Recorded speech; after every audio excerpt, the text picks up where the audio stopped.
वो कई लोग इतने उदास रहते हैं पूरा दिन रात, क्या है बोला हम आध्यात्मिक हैं, मन महाराज लगते नहीं है आपको देख। स्पिरिचुअल का अर्थ है मुस्कुराहट। श्री कृष्ण सदा मुस्कुराते रहे, मुस्कुराहट गई नहीं उनकी कभी।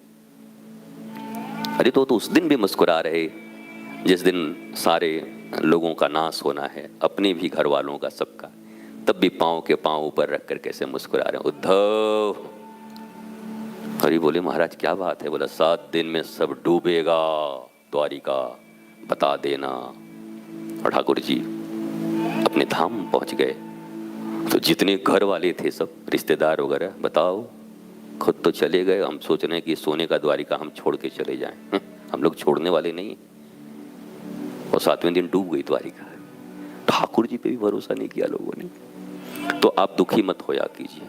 पत्नी बात न सुने तो शंकर जी को याद कर लीजिए, सती को, कि सती जब उनका बात नहीं सुनती, हमारी नहीं सुन रही तो कोई बात नहीं है। जब बच्चे बात न सुने तो भगवान श्री कृष्ण को याद कर लिया कीजिए कि जब उन्हीं को नहीं सुनते तो हमारी क्या सुनेंगे। मतलब ऑलवेज, हर अवस्था में प्रसन्नता ही। और बिड़ला की बहू थी, वो कहती थी, उनका बहू को देखकर बोला आप इतनी खुश कैसे रहती हैं? बोला मेरा नियम है। बोला क्या नियम है? बोला मैं कोई भी उचित बात 3 बार बोलती हूँ।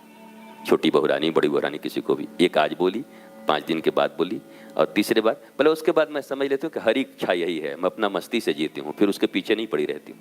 3 बार में अगर उन्होंने अपना स्वभाव परिवर्तन नहीं किया, मैं अपना जीवन जीती हूँ।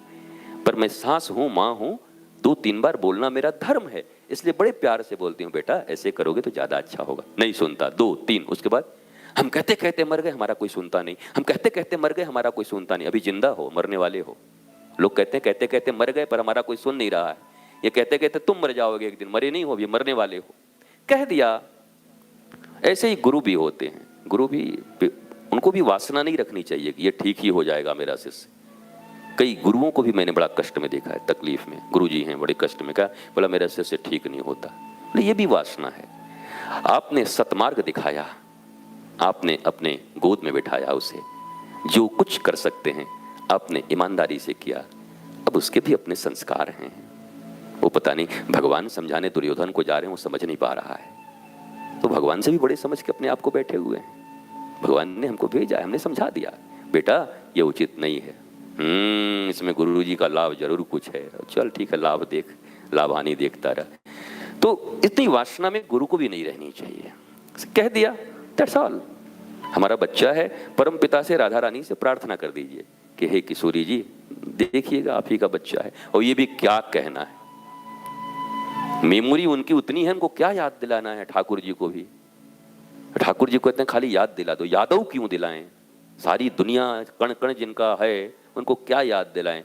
तो इसलिए स्तुति सबसे अच्छी होती है। भगवान के द्वार पर जाकर के उनका स्तुति करके आ जाइए। मतलब बरहा पीड़म नटवर बपुः कर्णयो कर्णिकारं बिभ्रदवास कनककवचं वैजयन्तीं च मालां रन्ध्रान वेणुरधर सुधया पूरयन् गोपवृन्दैर् बृन्दारण्यं स्वपदरमणं प्रावसद्गीतकीर्ति बृन्दारण्यं स्वपदरमणं प्रावसद्गीतकीर्ति।